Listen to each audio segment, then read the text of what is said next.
મારું નામ ચાવડા પૂનમ છે।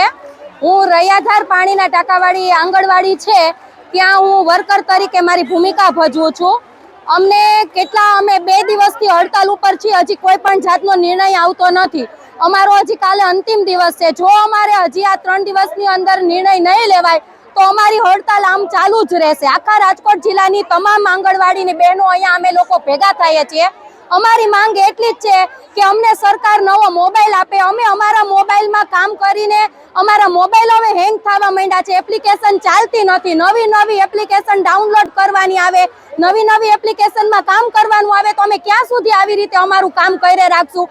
અમને એક નવો મોબાઈલ જોઈએ છે, પ્લસ કે અમે જેટલું કામ કરી છીએ એ પ્રમાણે અમારે પગાર વધારો જોતો છે। અમારી પાસે કામ કેટલું કરાવે છે પણ એ પ્રમાણે અમારો પગાર નથી। અમારે એફઆરએસ કરવાનું, વજન ઊંચાઈ કરવાના, એરિયામાં જવાનું, નવા લાભાર્થીની એન્ટ્રી કરવાની, સગર્ભા, ધાત્રી, કિશોરી પ્લસ આંગણવાડીના બાળકોની એન્ટ્રી કરાવવાની, આંગણવાડીના બાળકોની પૂર્વ પ્રાથમિક શિક્ષણની તૈયારી કરાવવાની। તો બધું તો અમે એક સાથે ના કરી શકીએ ને। પ્રેશર કામનું આવે ત્યારે કેટલું કામનું એ ક્યારે પ્રેશર આવે કે તમારે કામ કરવું જ પડશે, નકર નોટિસ મળશે, આમ કરશે તેમ કરશે।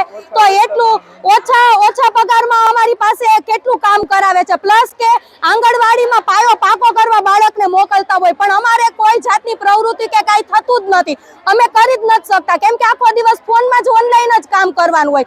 પ્લસ અમારે MMY નો જે માલ આવે છે, તેલ, ચણા, દાળ ને બધું આવે, ઈ સ્ટોક અમારે રાશનની દુકાને લેવા જવો પડે છે। સરકાર અમને એનું પણ ભાડું આપતા નથી। ઈ અમારે અમારા ખર્ચે 250-300 રૂપિયા દઈ અને અમારે અમારા ખર્ચે આંગણવાડીએ પહોંચાડવાનું। આંગણવાડીએ પહોંચાડી જો જથ્થો ઓછો હોય, માલ પૂરતો નથી જ આવતો, મારે ખુદને જ માલ ઓછો આવે છે તો અમારે બીજાની આંગણવાડીએ ગોતીને ઈ માલ લેવા જવાનો, તો ઈ અમારે જ લેવાનો, ઈ માલ પણ અમારે જ ભેગો કરવાનો। અમારે અત્યારે 10,000 પગાર છે અને અમારી માંગણી 24,800 ની છે। હાઈકોર્ટે ચુકાદો આપી દીધો છે છતાં પણ કાંઈ પણ ફેરફાર થયો નથી। અમારે મોબાઈલ સારી કંપનીનો સારો મોબાઈલ જોઈએ છે કે જેથી અમે અમારું કામ પૂરું કરી શકીએ।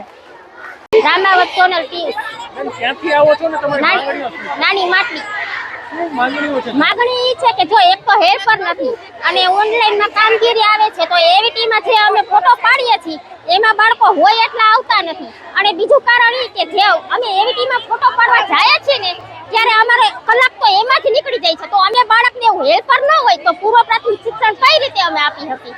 અમારે એમાં ટાઈમ કાઢવાનો રહે છે। માગણીઓમાં તો જે આ બહેનો છે એની યાર એકતા સાથે હું છું, બાકી મારું તો આટલું જ કેવું છે કે આ ઓનલાઈન કામગીરી છે ને ઈ બંધ થાય તો વધારે સારું।